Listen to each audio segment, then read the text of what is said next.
네, 안녕하세요. 오늘 수업은 시민과 국가, 개인과 사회라는 이제 또 다른 이제 가장 오늘 그동안 했었던 수업 중에 굉장히 이제 중요한 주제이기도 합니다. 물론 뭐 중요하지 않은 주제는 또 없기도 했지만 그럼에도 불구하고 개인과 사회가 어떠한 관계를 맺느냐에 따라서 실질적으로 우리가 이제 이 사회를 살아가는 데 있어서 이 세상을 살아가는 데 있어서 생기는 그 수많은 갈등에 대한 어떤 원리들을 오늘 살펴볼 수 있거든요. 그래서 또 이 갈등을 또 어떻게 해소할 수 있는가에 대한 방법론도 함께 고민해 보면서 오늘 수업을 했으면 좋겠습니다. 자, 오늘 다시 도식부터 들어가 보죠. 자, 주체와 이 대상의 관계에 있어서 오늘은 여기다가 개인과 사회라고 하셔도 되고요. 혹은 뭐 개별 시민이죠. 뭐 시민과 어떤 국가라는 측면으로 해석을 해봐도 될 것 같아요. 혹은 뭐 약간 법적인 개념으로 개인의 이익이라고 해서 어떤 사익과 전체 이익 중에 공익에 대한 측면으로 단어를 설정해도 상관은 없습니다. 아시겠죠? 당연히 오늘의 문제도 도식은 간단해요. 단절된 거죠. 그래서 개인과 사회가 이분법적으로 단절되어 있고, 그죠? 이 시민과 국가의 개념도 그렇고요. 사회과 공익도 뭐 표현만 다른 거지 결국 원리는 거의 같죠. 이해하시죠? 그래서 이 두 관계가 이분법적으로 해체되어 있는 거, 이분법적으로 나뉘어져 있기 때문에 문제가 발생되는데, 이제 당연히 이쪽 개인에 대한 우월론 혹은 이제 사회에 대한 우월론의 양쪽의 어떤 문제들을 오늘 다 살펴보고요. 그래서 그럼 어떻게 하면 개인과 사회가 서로 다투지 않고 함께, 그죠? 우리가 보통 이걸 공동선이라고 하는데요. 어떻게 하면 함께 이러한 이득을, 그죠? 공동의 이익을 얻을 수 있을까에 대한 부분을 같이 살펴보도록 하겠습니다. 여러분 대신 도식은 굉장히 간단하죠. 이미 그럼 우리가 현실 사회에서 벌어지는 문제들도 이러한 이분법적인 사회에서 발생하는 거고, 대안점은 역시 개인과 사회의 어떤 소통 가능성에 있겠죠. 그러나 이제 도식은 이렇게 간단하지만 우리 실제적인 현상이 어쨌든 우리가 적용해서 오늘 살펴보는 게 아무래도 굉장히 중요하고요. 그 적용점 안에서 구체적인 현실적인 대안이 나름대로 고민되지 않을까 그렇게 생각을 합니다. 자, 이제 보세요. 되게 쉬운 게 여러분 개인이 주체예요. 만약에 개인이 주체고 사회는 하나의 어떤 나를 위한 수단과 도구에 불과하다라고 보는 사람이 있다. 그죠? 이렇게 이런 사람 있죠. 그러니까 개인의 이익을 훨씬 더 중시하는 거죠. 사회보다 개인의 이익을 훨씬 더 중시하는 사람을 일로 더 끌고 가면 우리는 보통 이것을 개인주의라고 표현할 수 있어요. 개인주의. 하지만 이 개인주의라는 표현보다 좀 더 극단화시키면요. 나의 이익을 더 추구한다는 어떤 그런 느낌으로 이쪽 저 끝으로 생각하면 우리는 이제 이거를 이기주의라고도 생각해 볼 수 있죠. 뭐 극단적인 이기주의 뭐 이렇게 볼 수도 있겠지만 그리고 반대쪽 보세요. 사회의 이익을 강조한다. 개인보다 사회의 이익을 더 중시한다라고 할 때 나는 집단에 소속되어 있고 이 집단은 우리 하나의 공동체라고 표현할 때가 있거든요. 그래서 이거를 혹시 공동체주의라고 한번 표현을 해보죠. 그렇죠? 공동체주의. 그렇죠? 나보다 사회를 더 중시하는.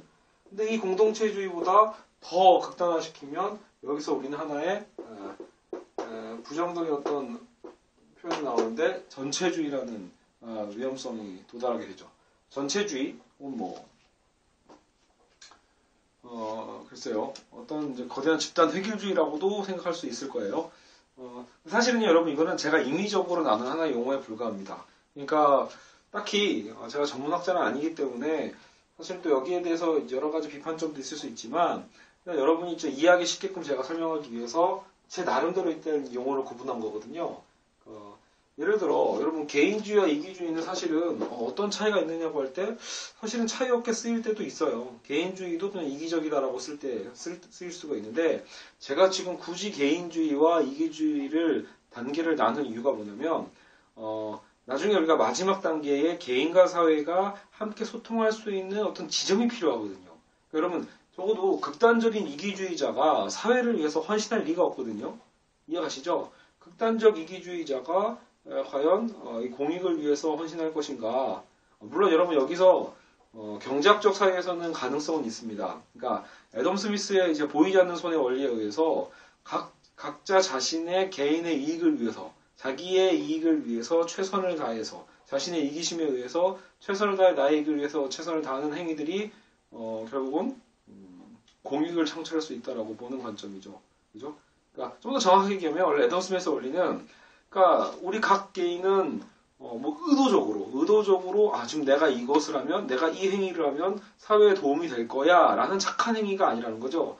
나의 이익, 내가 어떻게 하면 돈을 많이 벌 수 있을까라는 생각에서 나의 이익을 위해서 최선을 다하는 행위가, 그죠? 내가 의도하지도 않았는데 오히려 뭐보다 낫다? 그게 보통 정부가 되겠죠, 물론. 의도적으로 사회적인 공익을 창출하기 위해서 노력하는 것보다도 더 효과가 좋다라는 거죠. 그러니까 의도하지 않은 공익도 창출된다는 거예요. 각자의 이익을 위해서 최선을 다하는 행위가. 그죠?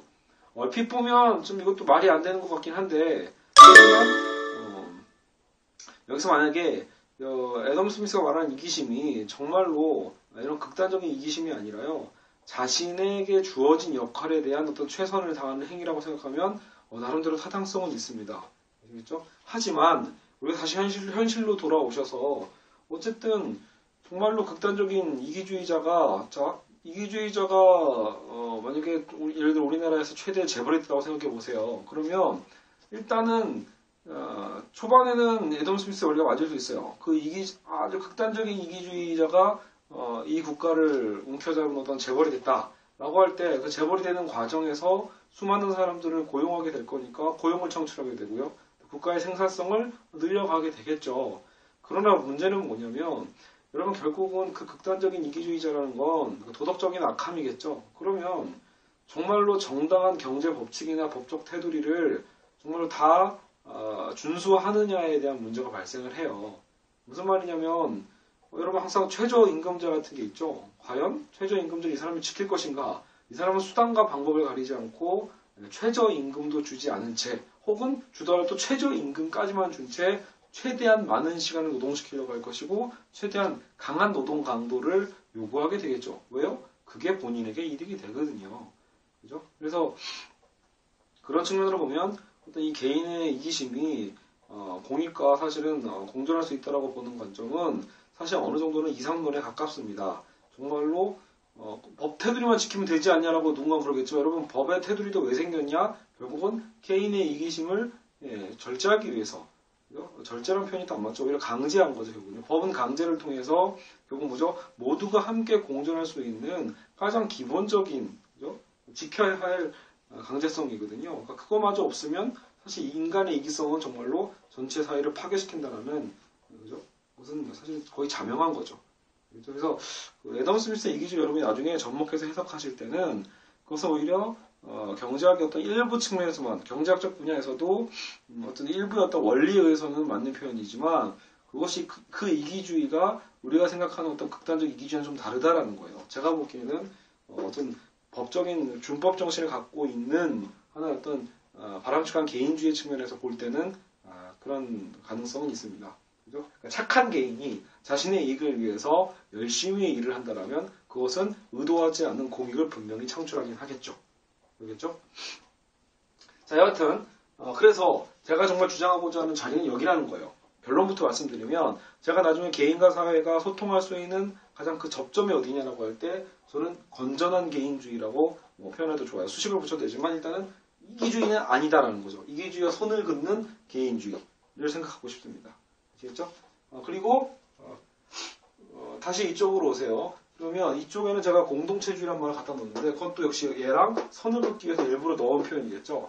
물론 실제로 이제 공동체주의자라고 해서 이제 마이클 샌델 같은 경우가 이제 공동체주의자인데 여기서 이제 그런 측면의 얘기로 하려고 한 건 아니고요. 그냥 말 그대로 단순하게 개인보다 사회가 중요하다고 하는 이런 단순한 도식에서 그 사회가 중시하는 관점의 어떤 그 중간선이라고 볼 수 있겠죠. 제가 추구하는 건 공동체주의라고 생각하는 거죠. 그러니까 여긴 아니라는 거예요. 여긴 뭐죠? 극단적인 사회의 이익인데 결국 여기 핵심은 이 개인이 존중받지 못하는 거예요. 개인의 개별성이 완전히 해체된 사회가 전체주의입니다. 이 전체주의 사회는 국가를 위해서 이 집단을 위해서 나의 이익과 나의 모든 어떤 개별성과 하고 나의 개성을 몽땅 포기하고 올인하는 게 바로 전체주의겠죠. 가장 대표적인 사례가 뭐죠, 여러분? 바로 일본의 가미가제 특공 때 같은 거죠. 그러니까 국가의 이익을 위해서 일본의 승리를 위해서 결국 본인의 가족들도 있을 것이고 그저 처자식도 다 있을 것인데도 그 군인들이 그냥 자살특공대가 되어서 출격하는 행위, 이것이야말로 전체주의의 폐해 중의 하나라고 볼 수 있습니다. 아시겠죠? 물론 여러분 나중에 이제 역사 기록을 잘 보시면요, 가미야지 특공대 정말로 모든 일본 군사들이 다 영광스럽게 출격한 거냐? 그게 아니라고 하는 거죠. 인간인 이상 당연히 그죠? 가고 싶지 않았는데 안 가자니 눈치 때문에, 그죠? 어차피 거의 강제성으로 끌려가는 경우가 반강제성도 굉장히 강했다고 하더라고요. 여하튼 여러분, 그러니까 구조적으로 전체주의가 될 수밖에 없는 집단도 있습니다. 그게 바로 뭐죠? 군대입니다, 군대. 그래서 여러분, 그러니까 군대라는 건 어떤 특수 조직이죠. 전쟁을 준비하는, 전쟁에 대비하는 특수 조직이기 때문에 아무래도 상관과 지휘관, 그리고 어떤 전체 이익이라는 건 굉장히 중시될 수 있어요. 그러니까 이런 특수 이익을 위해서는 그러니까 법적으로 용인되는 전체주의라고 볼 수 있겠죠. 근데 저는 가장 두려운 게 뭐냐면 이 군대라는 특수 조직의 이 원리인 전체주의가 다른 사회 집단으로도 스물스물 기어 나오는 것이 너무나 걱정이 되는 겁니다. 실제로 여러분 한국은 좀 이따 살펴보겠지만 한국은 철저히 이 군대 시스템이 전체 한국 사회에 곳곳에 스며들어 있습니다. 그렇죠? 그것 때문에 어떻게 보면 한국 사회는 이 이기주의의 문제보다요, 전체주의 문제를 먼저 고민할 필요가 있어요. 아시겠죠? 자, 다시 한번 보시죠. 전체 그림 보이시죠? 극단적 개인주의, 개인의 이익을 추구해서 개인주의와 이기주의로 단계 넘어가고, 사회의 이익을 추구해서 공동체주의와 전체주의의 어떤 단계로 넘어간다. 그러나 제가 추구하는 바는 뭐다? 양극단의 문제를 비판하면서 어떤 적정선을 찾아야 되는데, 바로 이 개인주의와 공동체주의를 연결하고 싶다라는 거죠. 이건 도대체 무슨 말이냐라고 할 때, 결국 개인의 개별성이 있다는 가장 기초입니다, 여러분. 제가 봐도 일단은 개인에게 그 개인 각자의 개성과 존엄성과 기본권이 인정되지 않으면 사실 그건 사회가 아니에요, 여러분. 국가가 아닙니다. 그것부터 벗어나야죠. 그러니까 여러분 지금 한국의 교과서의 가장 큰 문제는 뭐냐면 개인의 존엄성과 기본권에 대한 어떤 느낌이 생각보다 여러분의 어떤 교과 과정을 다 거치다 보면 그렇게 강렬하게 와닿지가 않아요. 근데 오히려 우리가 어릴 때부터 많이 들은 건 뭐죠? 바로 이 국가에 대한 애국심, 그죠? 어떤 민족주의, 그죠? 뭐 단일 민족, 그리고 저번주에 역사 살펴본 것처럼요, 어떤 순혈주의, 그러니까 여러 가지 어떤 유교 공동체의 뭐 미풍양속의 어떤 여러 가지 것들도 다 결국은 뭐죠? 내 개인의 중심보다도 우리 어떤 집단과 공동체, 그러니까 우리 가족, 우리 학교, 그죠? 나의 직장, 나의 국가, 나의 조국, 이런 것들을 굉장히 강조한다라는 거죠. 그래서 이런 교육들은 굉장히 여러분 우리가 몸에 체화되어 있습니다. 이건 무의식적인 내면이라고 볼 수도 있어요. 너무 많이 공부하고 너무 많이 듣고 너무 많이 언론과 여러 가지 매체에서 끊임없이 우리를 세뇌하다 보니까 사실 우리는 사실 나쁜 건 아니죠, 여러분. 사실 그 애국이라는 게 나쁜 것도 아니고 가족을 사랑하는 것도 나쁜 건 아니에요. 하지만 극단적인 가족주의로 넘어가면요, 그 가족 내에서 나 개인은 지워져 버립니다. 대표적으로 한국의 어머니들 보세요. 그죠? 물론 희생이 숭고하고 아름다울 수도 있겠지만 거꾸로 어머니도 한 명의 인격체로서 본인이 좋아하고 하고 싶어하는 것도 있음에도 불구하고 어떤 가족을 뒷바라지한다는 이름으로 자신의 정체성을 지워버리면서 사는 한국의 여성들이 너무나 많이 있다라는 거죠. 이것은 과연 옳은 것이냐라고 다시 재질문해 볼 필요가 있습니다. 그죠? 물론 옛날에 여성을 어떤 비하하고 남성 우월주의 사회였던 그런 역사에서는 마치 이런 여성의 희생을 당연시하고 있지만 그것도 무조건 열등의 개념으로 당연시한다기보다 합리화를 시키는 거겠죠. 이게 엄마의 역할이야. 이게 엄마의 희생이야. 이게 숭고한 거지. 그래서 연렵이 세운 것도 마찬가지예요. 여러분 하나의 권력의 이데올로기죠. 왜 남편을 잃은 여자는 그죠? 계속 어떤 정조를 시켜서 그죠? 연렵이라는 것을 만들어서 끝까지 재혼하지 말고 참고 살아라라고 하고 왜 남자는 그죠? 아내가 죽었을 경우엔 얼마든지 다시 결혼을 하느냐 이런 것을 정당화하는 구조 중에 하나가 이런 연렵이 같은 거죠. 결코 좋은 어떤 제도라고만은 볼 수는 없습니다. 그죠? 물론 이제 그리고 결국 보시면 우리가 한국적 상황 안에서 각자의 어떤 개별성에 대한 것을 그만큼 집중적으로 듣지 못했다. 우리는 오히려 뭘 더 많이 들었냐면 이기주의에 대한 어떤 비난은 많이 들었습니다. 가끔 있어 이기주의에 대한 사례 쓰라고 하면요. 한국의 중고등학교 나온 학생들은 다 님비와 핀피 얘기만 합니다. 그죠? 나딘마이 뱅이라든가요. 그래서 무조건 집단 이기주의에 대한 어떤 사례들만 주구장창 이기주의 어떤 개념으로 아주 확고하게 배어 있지만 여러분이 알고 있는 님비 핀피에 대한 사례들도요. 결국은 그것을 무조건 이기주의라고 보는 거야말로 하나의 극단론이라고 볼 수 있죠. 그러니까 여러분 이런 거죠. 여러분 이기주의 사례가 보통 뭐가 있냐면 집단 이기주의에서 보통 이제 방사능 뭐 폐기물 처리장 반대 운동, 반대 시위, 집단 주민들의 반발, 그리고 뭐 장애인 시설이 우리 마을 앞에 들어선다, 우리 마을 안에 들어선다 이런 것들도 집단 시위를 많이 하죠. 그리고 또 집단 이기주의로 제일 대표적인 게 노동자들의 파업도 있죠. 그러니까 여러분 이거 자체가 다 사회로 나오는데 사회책을 보면요. 근데 이거 자체가 여러분 이게 옳은 거냐 그런 거냐에 대한 판단은요. 저는 판단을 유보해야 된다고 봅니다. 그러니까 무조건 시위한다, 무조건 파업한다 라고 해서 저것들은 이기주의자들이야 라고 얘기할 수 없다라는 거죠. 그 안에 여러분 구체적으로 그 사연에 들어가 봐야 합니다. 그러니까 아까처럼 여러분 만약에 장애인 시설에 대한 반대는요. 사실은 약간 이기주의에 더 가깝긴 하죠. 그렇지 않겠어요? 왜냐면 같이 이미 정상과 비정상 자체는 이미 우월과 열등의 관계로 나누고 있는 사유이기 때문에 장애인 시설이 들어오는 것을 반대하는 거거든요. 대표적으로 그 시위의 근거가 보통은 아파트 투기에 대한 문제입니다. 자기 집값이 떨어질까봐. 이런 건 이기주의죠. 하지만 여러분 방사능 폐기물 처리장이 생긴다, 우리 지역에 생긴다라고 할 때 반대하는 건 이기주의가 아니죠. 이해 가시나요? 왜냐하면 방사능 폐기물 처리장에 반대하는 가장 큰 이유는 물론 집값이 떨어지는 것에 대한 근거가 된다면 이기주의일 수도 있어요. 근데 거꾸로 여러분 꼭 집을 투기적 개념으로만 생각하는 사람들에게는 이기주의겠지만 정말 이 집이 나의 모든 생활의 어떤 터전이고 나의 모든 전재산이라고 생각한다면 전재산인 사람들에게는 이기주의가 아닐 수도 있겠죠.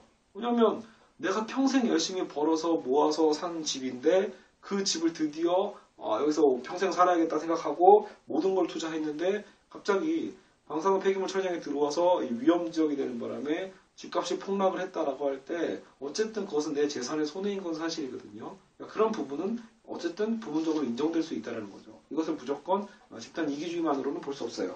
근데 무엇보다 더 큰 이기주의는 더 큰 반론은 뭐냐면요. 방사능 폐기물 처리라고 할 때 여러분 제일 중요한 건 생명권에 대한 겁니다. 그러니까 안전에 있어서 위험하기 때문에 그죠? 안전에 있어서 위험해서 내 가족의 안전, 나의 안전, 혹은 내 심지어는 미래 후손의 안전을 위해서 시위하는 거라면 여러분 이거는 굉장히 정당한 개인의 권리입니다. 그렇죠? 혹은 그 공동체의 권리이기도 하겠죠. 그러니까 이것을 무조건 집단 이기주의로 볼 수 없고요. 또 하나 볼까요? 지하철 노조가 파업을 했다라고 할 때 여러분 이거 사실 엄청난 공기에 해를 입히긴 해요. 지하철 노조가 파업을 하면 지하철이 완전히 멈추진 않아요. 어쨌든 보안책이 있기 때문에 배차 간격 정도가 늘어나는데 그럼에도 불구하고 엄청난 불편이 실제로 실현되죠. 서울 시민의 모든 발들이 굉장히 불편을 겪는 거죠. 출퇴근하시는 분들이요. 하지만 여러분 여기서 한 번 더 고민해 볼 건 지금 그 사람들이 어떤 사유로 파업을 하고 있는가를 여러분은 관심을 갖고 지켜봐야 됩니다. 이해가시죠? 만약에 노동자를 고용한 이게 국가가 됐든 사업자가 됐든 그것을 정확히 계약을 지키지 않고 부당한 조건 하에서 약속을 이행하지 않은 상태에서 오히려 노동을 그죠? 착취하고 있다면 그거는 파업의 정당한 사유가 되겠죠. 그럴 때는 오히려 국민이 시민들이 같은 마음으로 동조를 해줘야 됩니다. 왜냐하면 지하철에서 일하시는 분들도 결국은 나의 또 다른 모습이거든요.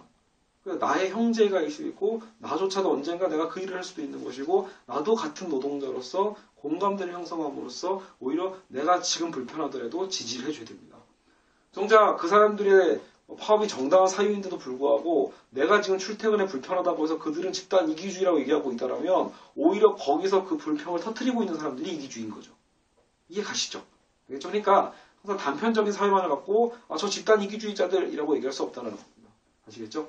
그러니까 이런 노동자들에 대한 파업 같은 것도 그 사연을 보고 물론 말도 안 되는 걸로 아주 그냥 때만 되면 불필요하게 지금 경제는 다 불황으로 빠져 있는 상태에서 죽어도 어느 정도 사회적인 합의를 할 필요 있는 요소들은 많이 있거든요. 근데 그런 합의에 대한 토론에 대한 어떤 가능성은 없이 그냥 무조건 파업을 해서 무조건 어떤 부당하게 어떤 근무 조건이나 급여에 대한 것을 급여 인상에 대한 것을 터무니없이 올린다라고 할 때는 집단 이기주의가 될 수 있겠죠. 거기에 뭐 서울 시민의 발이 됐든 서울 시민의 안전이 됐든 여러 가지를 담보로 잡아내는 것은 더 큰 문제가 될 수 있죠. 뭐 대표적으로 여러 가지 어떤 제도에 대한 반대를 할 때 그래서 가장 예민한 직업들이 하나가 의사분들이 파업하거나 이럴 때는 특히나 예민한 사안이 벌어지죠.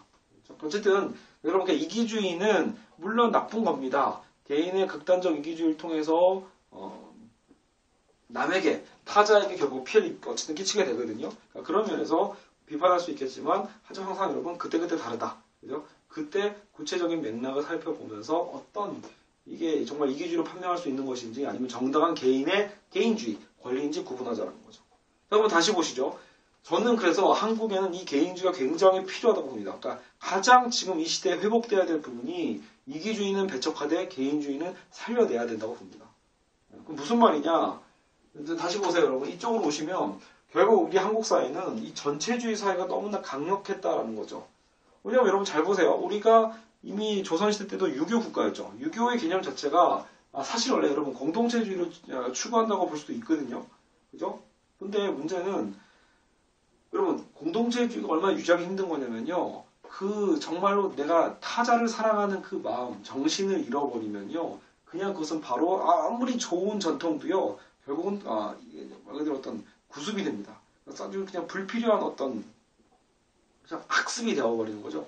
그러니까 여러분 대표적으로 그 우리나라 어떤 결혼 문화의 어떤 전통이나 어떤 가족 간의 어떤 제사 형식에 대한 전통이나 이런 것들이 원래 가장 좋은 순수적인 의도가 있었음에도 불구하고 나중에는 사람들이 어떤 그런 정신적인 요소를 물려받지 못하고 형식만 물려받게 됨으로써요. 불필요한 어떤 비효율적인 것만 계속 사회적 낭비를 끌어내는 경우도 많이 있거든요. 그래서 그런 부분에 대해서 이거는 굉장히 유지하기 쉽지는 않다. 그러니까 한국적 사회는 근데 문제는 항상 뭐였다? 개인보다 어쨌든 공동체주의적이고 유교적 사회에 의해서 전체를 중시하는 사회가 굉장히 강했고요. 또 한 가지는 어쨌든 일제시대 때를 통해서 일제의 여러분 스타일이야말로 일본이야말로 군국주의라고 하거든요. 아예 군대가 모든 것을 이제 그죠? 군대 중심주의로 모든 걸 전체주의로 함께 끌어가는 건데 결국 일본도 전형적인 전체주의 국가예요. 그래서 전 국가를 막 동원하고 자신들의 어떤 국가적인 어떤 이익을 위해서 영광을 위해서 개인의 이익을 마음껏 유린을 하거든요. 그러니까 일본 국민들도 어떻게 보면 마냥 행복한 국민이라고 볼 수는 없죠. 우리를 침범한 그죠? 민족이지만 동시에 그들조차도 어떻게 보면 국가의 이익을 위해서 얼마든지 희생될 수 있는 그런 존재들이었죠. 그런 측면의 사이에서 우리가 35년 동안 일제 치하에 있었다는 건 한국 역시도 일본의 군국주의에 굉장히 배어있다는 겁니다. 그 잔재가 뭐죠? 바로 여러분의 교육입니다. 한국의 교육을 보면 옛날에 학교에서 지금도 두발 자유화는 여러분 굉장히 중요한 운동이에요. 그러니까 두발을 예전에 빡빡 깎았잖아요. 옛날 어른들, 여러분 부모님 시대는 아예 학생들은 빡빡 깎았고, 지금도 뭐 몇 센치, 그죠? 여학생들도 기민머리 몇 센치라고 하는데, 여러분 결국, 사실 뭐 머리가 길고 짧고 뭐 그냥, 짧은 대로 살지 뭐, 이렇게 얘기하는 분 할 수도 있어요. 공부하면서 저도 사실은 고등학교 때, 머리가 짧으니까, 뭐 남들은 편리하구나. 머리 감으면 빨리 마르고, 편리성이 있죠. 문제는 여러분, 내가 스스로 선택해서 짧은 머리 선택하는 것과, 내가 스스로 선택해서 삭발하는 것과 빡빡머리 깎는 것과 학교가 빡빡머리가 아니면 안 된다라고 얘기하는 것, 학교가 스포츠머리가 아니면 너는 규제 대상이야라고 강제하는 것과는 엄청난 차이가 있습니다. 근데 가장 무서운 건 뭐냐? 제가 그런 비겁자였거든요. 이미 그렇게 제도가 딱 정해져 있을 때 이왕이면 맞춰버리는 거예요. 그래? 짧은 머리를 해야 돼? 그럼 뭐 스스로 합리화시키는 거죠. 그럼 짧은 머리의 장점을 생각하면서 음미하는 거. 그죠? 물론 어느 정도는 그런 삶을 살아가면서 그런 유두리가 필요하다라고도 얘기할 수 있지만 여러분 모든 일에 그렇게 생각하는 사람은요 결국 노예입니다. 노예. 자신 스스로 아무것도 할 수 없고 자기 스스로 자신의 권리를 쟁취하지도 못하는 노예에 불과하다라는 거죠. 여러분 끊임없이 수많은 철학자들과 수많은 학자들이 결국 뭘 위해서 그렇게 연구를 하고 공부를 했는가 결국 인간의 자유가 가장 큰 화두거든요. 그죠? 이해가시죠? 인간은 과연 얼마큼 인간의 자유란 무엇인가에 대한 어떤 연구부터 생각해 봤을 때 결국 여러분 현실적으로 한국의 어떤 교육에서 두발이 자유롭지 못한다라는 건 굉장히 마치 100년 전에 사라져야 될 거를 여전히 우리 100년째 이끌고 있다는 거예요. 근데 제가 보기엔 이 두발자유가 쉽사리 사라지지 못하는 이유, 분명히 자유화됐긴 했지만 아직도 여러 학교에서는 실질적으로 이제 두발 규제를 하고 있는 걸로 알고 있거든요. 그 이유는 과연 뭘까라고 할 때 사실은 우리조차가 자유에 대한 가치와 소중함을 제대로 인지 못하고 있다는 거죠. 우리 어떤 개인의 선택권이라는 거, 우리의 개인의 기본권이라는 게 얼마나 중요한지를 학교는 제대로 가르쳐주지 못하고 있는 거고요. 이게 가르치지 않은 거라고 더 저는 생각합니다. 이해가시죠? 우리에게 학생들에게 자유와 자치권을 허락하게 된다면 가장 피곤해지는 건 선생님들이고 학교일 수 있거든요. 교육청일 수도 있겠죠. 무슨 말이냐? 당연히 여러분 지금 민주주의가 가장 기본이기도 한데 가장 중요한 자유를 우리는 이미 의식적으로 빼앗고 있다는 겁니다. 이 나라가 오히려 의식적으로 우리 개개인의 기본권과 자유를 그죠? 교과서는 가르쳐주죠. 이 자유가 중요하다. 하지만 현실적으로 그 자유를 누리는 방법에 대해서는 철저하게 봉쇄해 놨다라고 보시면 됩니다. 그죠?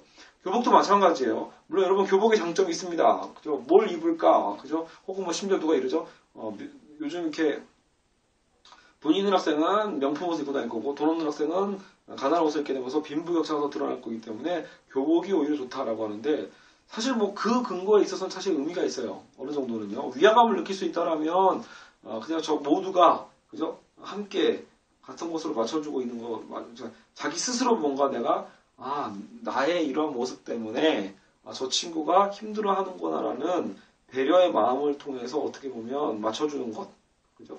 이런 것들은 의미가 있을 수도 있어요. 하지만 지금 교복제도가 과연 그럴까? 그거라기보다는요. 통제의 편의성에 있습니다. 아시겠죠? 어떤 소속감, 학교라는 확실한 어떤 소속감에 대한 것도 심어주기 좋고요. 그리고 그 교복을 입으면서 일단 여러분의 개성은 지워지는 겁니다. 아시겠죠? 자, 머리 스타일도 규제됐죠. 교복도 똑같죠. 심지어 이게 신발도 여러분 규제하는 학교 있죠. 뭐 구두를 신은 그 운동화도 하얀색만 신든 색깔의 운동화는 안 되게 하고 여러 가지가 있거든요. 그런 걸 다 맞추게 되면 여러분 이게 바로 이제 신체의 어떤 규율, 생체 권력이라고도 미실포가 되겠는데 익숙해지는 겁니다. 그러니까 여러분 뭐 교복 정도야, 머리 정도야, 뭐 신발 정도야 여러분 이것만이 아니죠. 여러분 등교 시간 생각해 보세요. 무슨 일이 있어도 그 시간에 등교해야 되죠. 그죠? 그리고 보충해야 되죠. 가장 웃기는 코미디는 뭐죠? 한국에서 야간 자율학습이죠. 대체 자율이라는 말을 왜 갖다 붙였는지 알 수 없는 야간 자율학습. 왜냐하면 대부분의 학교가 강제로 시행하고 있거든요. 그래서 어떤 학생들은 정말로 아파도 야자에나 계속 붙어 앉아 있어야 되고 여러 가지 본인이 하고 싶은 취미생활을 하고 싶어도 못하게 되어 있고요. 그게 왜 야간 자율학습일까요? 그러니까 너무나 부당한 건데 그 부당함에 대해서 여러분 학생들 스스로가 아무런 자신의 자유에 대한 기본권 침해에 대한 주장을 학교에 하지 않는다라는 거 그게 더 이상한 게 아닐까 싶습니다. 물론 저도 잘 못했죠. 그래서 저는 오히려 이제 이런 거죠. 그러니까 정식으로 학교에게 부당함을 건의해서 우리 모두에게 자유를 쟁취하려고 하는 그런 용기는 저에게 없었던 거고 저는 그냥 제가 빠졌죠. 그러니까 꼭 나와! 라고 해도 빠져버리고 아침 자습해야 돼! 라고 하도 저는 자습 빠지고 어디 가서 농구하고 있고 그러니까 이런 건 개인적인 일탈이거든요. 이게 심하면 우린 이걸 아이고 날라리야 라고 얘기하지만 여러분 그래서는 학교에 있는 날라리 친구들도 나름대로 굉장히 우리 개인의 어떤 자유를 추구하는데 중요한 어떤 이점은 준다고 봅니다. 왜냐하면 물론 학교에서 날라리라고 하는 친구들은 극단적으로 뭐 이기주의까지는 모르더라도 이 자유에 대한 어떤 남용이 순 있어요. 그죠? 모든 규칙을 어기고 모든 규정을 일부러 반대로 어김으로써 전체 공동체의 어떤 흐름을 깨버린다라면 문제가 될 수는 있어요. 그러니까 그건 물론 잘못된 거지만 적어도 여러분 반대로도 생각해보죠. 학교에서 시키는 규율을 있는 그대로 너무나 잘 지키는 학생 내가 바로 그렇다라면 여러분 자신이 그렇다라면 한번 곰곰이 생각해 보십시오. 뭔가 문제가 있는 겁니다. 저는 개인적으로 그래서 개근상도 굳이 왜 그렇게 강조했을까 어릴 때부터 개근상이 뭐 최고의 상이다라고 표현까지 할 정도인데 여러분 잘 생각해 보세요. 개근상이 물론 성실하다는 지표가 된다라면 그나마 다행이지만 정말로 개근상이 최고의 상인가요? 말은 그렇게 하지만 결국 지금 이 사회는 공부 잘하는 학생, 공부 잘하는 사람, 좋은 학벌, 그죠? 말을 챙겨주는 나라잖아요. 굉장히 그런 실제적인 사회에서는 능력을 더 중시해 놓고 수많은 대다수의 학생들에게는 개근상을 요구하거든요. 그러니까 모두가 그 컨트롤, 모두를 그 통제 시스템에 들어오게 해서 모두를 끌고 들어오는 그 하나의 룰을 지키게끔 하는 거죠. 그 룰 안에서 다 같이 경쟁해서 잘난 사람은 오히려 그때 더 빛나는 거거든요. 그러니까 만약에 여러분이 학교는 사실 여러분 의무 출석일 수가 있어요. 그러니까 그 의무 일수만 맞출 수 있다라면 사실 얼마든지 여러분 결석을 해도 상관은 없거든요. 결석 제가 조장하는 거냐 그건 아닌데 여러분 사실 여러분이 인간이기 때문에요. 얼마든지 여러 가지 사연이 있다라는 거예요. 그래서 최선을 다해서 학교 나가십시오. 최선을 다해서 학교 가서 공부하십시오. 하지만 그 학교에 가는 게 여러분의 절대법은 아니라는 거죠. 정말로 힘든 시기가 있을 수 있고요. 정말로 친구를 위해서 시간을 내야 할 때가 있고요. 그죠? 친구가 사고를 당해서 아플 경우에, 다른 학교 친구가 힘들 경우에, 우리 부모님이 무엇보다 힘들 때, 혹은 뭐 너무 기쁠 때도 그래요. 꼭 슬플 때만 그런 건 아니죠. 내가 이번에 너무 어떻게 기분 좋은 일이 있어서 이번만큼은 오늘 꼭 뭘 해야겠다 싶을 때 여러분 당연히 조퇴할 수 있는 거고 결석도 할 수도 있는 겁니다. 그래서 모든 것을 어떤 지각을 몇 번 했는가, 결석을 몇 번 했는가 이것만으로 이 학생의 성실함을 판단한다는 것도 굉장히 문제가 있는 거대한 틀이라고 규격이라고 볼 수 있죠. 여하튼 제가 좀 심한 걸 수도 있고요. 별거 아니니 싶을 수도 있지만 여러분 그만큼 저는 제가 하고자 하는 얘기는 한국 교육이 잘못됐다는 그런 단순한 어떤 비판 이전에 한국 사회 구조 전체가 그렇게 되어 있다는 걸 보여주고 있는 겁니다. 그러니까 이걸 축소한 것뿐이지 여러분 우리가 학교에서 배우고 있는 것들이 결국 어디서 들어온 거냐? 여러분 우리 이 나라의 체계 안에서 요구한 거기 때문에 학교 안으로 들어온 겁니다. 이 나라가 정말로 자유롭고 정말로 민주적이었다라면 그 민주주의 정말 실천하고 있는 나라였다면 지금 우리가 이 학교에서 이렇게 규제된 삶을 살 리가 없거든요. 그렇죠? 모든 게 획일화되고 제대로 자기 스스로 자유를 우리의 개성을 표출할 수 없는 내가 하고 싶은 것이 무엇인지 우리가 왜 모르는 것도 당연한 게요. 획일화된 교육, 획일화된 어떤 시스템, 커리큘럼만 우리가 받아들여야 되기 때문에 내가 좋아하는 게 뭔지를 스스로 찾을 여유가 없는 거죠. 그죠? 한번 쉬었다가 내 스스로 뭔가 찾고자 하는 노력들 조금 더 공부를 무조건 가는 게 아니라 이번에 조금 뭔가 고민하고 싶다 할 때는 여행도 좀 갔다 오고 마음을 비우고 다시 공부를 할 수 있는 여러 가지 것들이 필요한데도 불구하고 우리는 이런 공동체란 이유 하나만으로 모든 것들을 자유를 헌납해야 되거든요. 그렇죠? 굉장히 어려운 겁니다, 여러분. 그러니까 정말로 개인의 자유를 구가하면서도 그러면서도 공동체의 공익을 함께 추구하고자 하는 바람직한 공동체라는 건 정말 어려운 겁니다. 하지만 여러분 이 바람직한 공동체가 바로 민주주의 사회이기도 합니다. 그래서 어려운 거죠. 자, 다시 한번 보시죠. 아까 제가 이제 이런 도식으로 봤지만 다른 축으로도 한번 이제 잠깐 설명을 해볼게요. 여러분 잘 보세요. 그래서 또 새로운 단어가 나오는데 통합성과 획일성을 보죠. 자, 여러분 이 통합성과 획일성은 굉장히 좀 의미가 좀 비슷하게 느껴지지 않나요? 자, 통합적이다, 획일적이다 다른 단어지만 뭔가 공통점은 있어요. 바로 뭐죠? 하나가 된다라는 느낌이 있죠. 뭔가 연합된다, 하나가 된다라는 느낌을 갖고 있어서 공통점이에요. 그러나 여러분 일단 물론 제가 용어를 또 일부러 구분한 거지만 통합적 사회와 획일적 사회는 완전히 다릅니다. 겉으로는 비슷한 거예요. 겉으로 드러나기에는 서로 뭔가 하나가 되어가는 것을 강조하는 사회 같아서 굉장히 비슷한 거 아닌가 싶지만 저는 이걸 완전히 대조되는 사회로 보고 있습니다. 그러니까 겉으로 보기에는 구분이 잘 안 가서 많은 사람들이 헷갈려 한다는 거죠. 우리도 실제로 헷갈려서 살아가는 겁니다. 그래서 사실 우리는 자 보세요. 통합적 사회의 핵심은 뭐냐면요. 그 사회의 그 사회의 주체죠. 그 사회의 개별 주체성이 인정받고 있는가 개별성에 대한 얘기예요.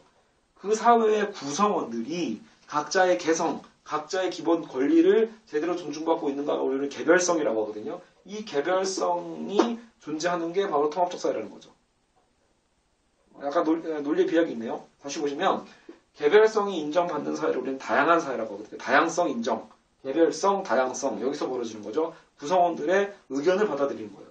근데 그러면서도요, 이 개별적 다양성이 인정되면서도 야 이번에 우리 뭐 하자, 우리 이번에 같이 뭐 한번 해보자라고 할 때 다 같이 으쌰으쌰하는 의견 일치를 보게 되면 이거는 통합성이 되거든요. 알겠죠? 그러니까 일단 여기는 과정이 하나 있긴 있어요. 합의라는 걸 해야 돼요. 합의. 그러니까 혼자서는 개혁 못해요. 누가 주도하는 게 아니거든요. 모두가 함께 토론하고 회의해서 어떤 합의를 끌어내서 통합되는 것. 이게 통합적 사회고요. 획일적 사회는 뭐죠? 이 개별성이 아예 없는 겁니다. 이해하기 쉽죠? 그러니까 분명히 존재는 해요. 우리 존재하잖아요. 존재는 하는데 나의 개별성이 애초에 인정되지 않는. 이해가시죠? 그러니까 여러분 이런 것 같아요. 야간 자율학습이라는 제도가 있는데 내가 야자를 할 것인가 말 것인가 할 때 그 내가 야자를 하지 않을 자유를 인정받지 못한다는 건 이미 그 개별성을 완전히 무시했다는 얘기입니다. 이해가시죠? 그러니까 그 공동체 사회에 나 개인을 지워버리는 개별성이 아예 인정되지 않아요. 근데 그건 획일성은 바로 노출됩니다. 왜냐고요? 그러니까 이거 하자라고 할 때 예를 들어 뭐가 좋을까요? 반 담임 선생님이 그죠? 우리 반은 몇 시 몇 분까지 온다 라고 할 때 우리의 의견을 전혀 물어보지 않고 그냥 결정을 했다 라고 할 때 결정권자 결정을 했다. 그러면 바로 하나가 되죠. 일단 뭐 지켜야 되죠. 뭐 별 수 있나요? 우리의 개별성이 완전히 지워진 거라면 이것은 오히려 이 합의 과정이 존재하지 않고요. 그냥 회계화되는 겁니다. 그냥 통합되는 거죠. 그래서 제가 자주 듣는 얘기가 학생들한테 듣는 얘기가 예를 들어 어떤 체육대회를 해요. 축구 시합을 벌였다. 반대항 축구 시합을 벌였는데 여러 반이 시합에 나왔지만 두 반이 가장 그죠? 결속력이 강했다는 거죠. 굉장히 팀워크가 좋아요. 그 겉으로 보이는 팀워크만 봤을 때는 우열이 가리기 힘든데 그 내면에는 완전히 다른 조직체계를 갖고 있다는 거죠. 예를 들어 A반의 경우에는요. 담임 선생님이 그러니까 리더가 있어요. 여기서 예를 들어 각 반에 담임 선생님이 있겠죠. 이 담임 선생님이 리더죠. 축구 감독으로서 각 멤버들에게 이 포지션에 대해서 배분을 할 때도요. 그죠? 본인의 판단이 아니라 각 개별의 각 개인의 능력과 특성, 의견 다 받아들이는 거죠. 심지어 그 축구 뭐 응원한다 할 때도 그럼 응원은 어떤 식으로 할까? 그죠? 그날 간식은 뭐 먹을까? 밥은 뭐 먹을까라고 할 때 이 담임 선생님이 의견을 청취하는 겁니다. 그러면 얘네들끼리 토론이 벌어지는 거죠. 이건 내가 하고 싶고 나는 스트라이크 하고 싶은데 나는 수비수 하고 싶은데 나는 응원 단장하고 싶은데 나는 여러 변화들이 있잖아요. 그것들을 다 듣는 겁니다. 다 듣고 토론하고 결국 합의를 하는 거죠. 그러면 결국 담임의 역할은 뭐냐? 결정권자냐? 그게 아닙니다. 오히려 이 합의를 도와주는 사람이죠. 하나의 코디네이터라고, 조정자라고 볼 수 있어요. 알겠죠? 만약에 이거 담임이 아니어도 돼요. 야, 반장, 네가 알아서 해라고 할 때도 반장이 해야 되는 것보다, 회장이 해야 되는 것보다, 그쵸? 이 개별 구성원들의 기본권을 가장 존중해주고, 개별 다양성을 존중해줘서, 그러면서도 우리가 스스로 다, 동의한, 합의한 결과를 도출해내는 이 통합적인 어떤 결론을 끌어내기가 노력이라는 거죠. 그랬을 때 굉장히 결집력도 강하고 결속력이 있는 멋진 플레이를 할 수 있게 되거든요. 근데 이 사이를 보세요. 여기서 담임 선생님 있어요. 엄청 무서운 선생님 있죠. 이 사람의 머릿속에는 여러분 각 개인들은 학생 개인들은 전혀 중요한 존재가 아닙니다. 학생 개인을 위해서 이 담임 선생님이 존재하는 게 아니라 이 담임의 영광을 위해서 학생들이 존재하는 이럴 수도 있죠. 그죠? 굉장히 의심스러운 학교들 많아요. 어떤 학교는 아예 뭐 이런 느낌이죠. 교장의 명예를 위해서 학생들이 존재하는. 잘 보세요, 여러분. 여러분이 수능이 끝나고 합격했을 때 여러분은 마냥 기쁘겠지만 결국 학교 현수막에 붙는 거는요. 학교는 뭘 중시한다? 여러분 뭐 이름이 있을 때 예를 들어 제가 조종일이니까 조종일 학생의 어떤 그 미래를 굉장히 걱정하고 축복하고 그죠? 혹은 염려해주고 이런 게 아니라 학교에서 원하는 것보다 서울대 몇 명, 연대 몇 명, 고대 몇 명, 이 몇 명이 중요합니다. 이해 가시죠? 그러니까 여러분의 존재는 누구로 대체되든 말든 상관없어요. 학교에서 필요한 건 합격률이거든요. 합격 숫자. 그러니까 동네 학원과 비슷하죠. 이제는 그러니까 학교도 기업화되고 있는 거고 학교도 경제화되고 있으면서 정말로 전인 교육을 하고 있는 교육 공동체가 아니라 그냥 하나의 경쟁 시스템에 매몰리고 있는 사교육과 같다. 이게 가장 큰 비극입니다. 그죠? 물론 모든 학교 이렇게 싸잡아서 얘기하는 건 아니에요. 그래서 노력하고 그래서 혁신하는 학교들도 존재하고 있고 그죠? 변화되는 좋은 학교들도 있겠지만 한국의 전체적인 아직도 이 교육 시스템이 변하지 않는 것을 보면 여전히 많은 학교들이 여러분을 개별적 인격적으로 인정하지 않고 있다는 것. 다른 표현을 하면 주체와 대상으로 본다면 학교가 주체고 여러분 개개인들은 수단과 도구에 불과한 거죠. 학교의 명예를 빛내기 위해서 존재하는 인원수입니다. 인원수.